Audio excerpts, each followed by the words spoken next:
কিছু ভূমিদস্যু আওয়ামী লীগ বলে তারা ভার কেটে সমতল করে এই নান্দনিক শহরকে খুন করেছে।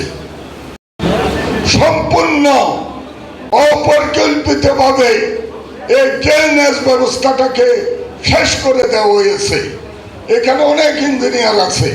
ড্রেনের উপরে স্থায়ীভাবে স্ল্যাব করা হয়েছে ঢালাই করে।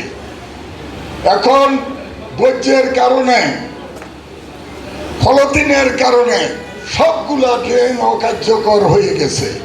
তাহলে খালে যদি পানি না যায়, খালের থেকে পানি যদি নদীতে না যায়, যতই আপনি চেষ্টা করেন না কেন জলবদ্ধতা লেগেই থাকবে।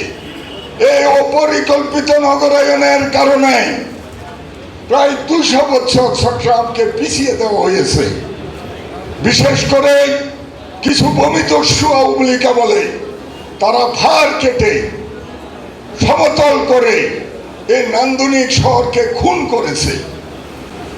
যদি সব ঘটনাগুলো বলতে চাই তাহলে আপনারা বুঝবেন কিভাবে এই শহরকে তিলে তিলে ধ্বংস করা হয়েছে।